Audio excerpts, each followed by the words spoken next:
আসসালামু আলাইকুম বোনেরা, কেমন আছেন? আশা করি ভালো আছেন। আলহামদুলিল্লাহ, আমিও ভালো আছি। আজ নিরামিষ সবজি পাক করব পুঁই শাক দিয়ে।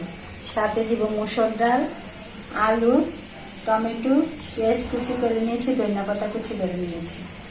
কিভাবে সবজিটা রান্না করবো আপনাদের সাথে শেয়ার করব। কড়াইটা গরম হয়ে গেছে, তেলটা দিয়ে দিচ্ছি। বিসমিল্লাহির রহমানির রহিম। দিয়ে দিচ্ছি 2 টুকরা তেজপাতা,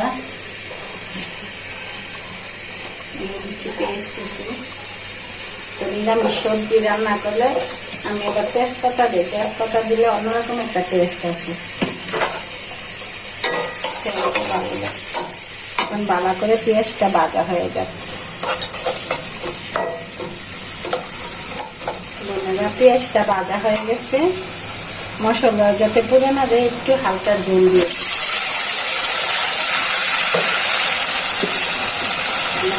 মশলাগুলো দিয়ে দিচ্ছি পরিমাণ মতো রসুন বাটা, দিয়ে দিচ্ছি আদা বাটা পরিমাণ মতো, দিয়ে দিচ্ছি হলুদ গুঁড়া পরিমাণ মতো, দিয়ে দিচ্ছি মরিচের গুঁড়া পরিমাণ মতো,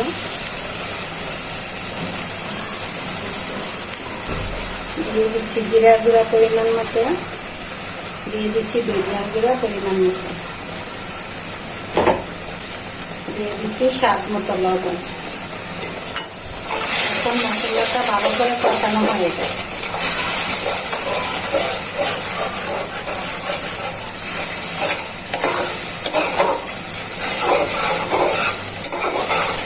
বোনেরা দেখুন কি সুন্দর কালারটা আসছে। আর ভালো করে মশলা কষানো না হলে তরকারি স্বাদ হয়।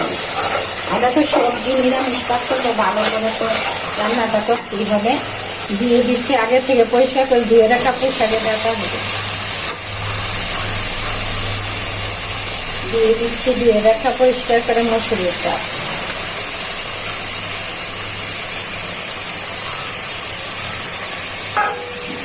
এখন খালি করে আলুগুলো দিয়ে দিচ্ছি।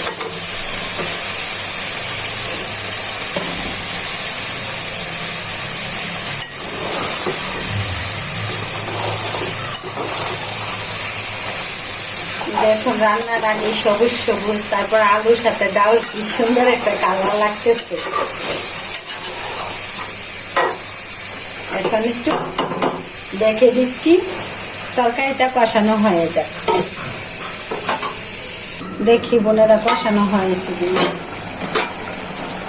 মাশাআল্লাহ, তরকারিটা হওয়ার আগে কি সুন্দর কালার। মসুর ডাল সাথে আলু, পুঁই শাকের ডাঁটাগুলো পাতাগুলো একদম মিশা গেছে। এটা খাইতে অনেক স্বাদ। আর এই গরমে স্বস্তি পেতে এরকম মাঝে মাঝে সবজি রান্না করে খেলে অন্যরকম একটা শরীরে শান্তি পাওয়া যায়। তারপরে স্বাদও লাগে, অন্যরকম একটা স্বাদ লাগে।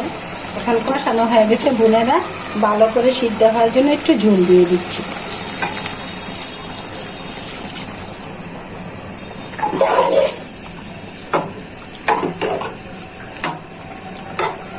এখন দেখে দিয়ে সিদ্ধ হয়ে যাবে। দেখি তরকারিটা হয়েছে কিনা। মাশাআল্লাহ মাশাআল্লাহ, কি সুন্দর একটা কালার আসছে।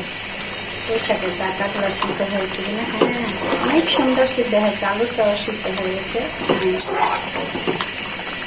এখানে টমেটোগুলো দিয়ে দিচ্ছি, সাথে দিচ্ছে আনাম কাঁচামরিচ। যার ইচ্ছা খাবে, সবজি তো দিয়ে দিচ্ছি খালি করা টমেটোগুলো, দিয়ে দিচ্ছি ধনিয়া পাতা ছিটিয়ে।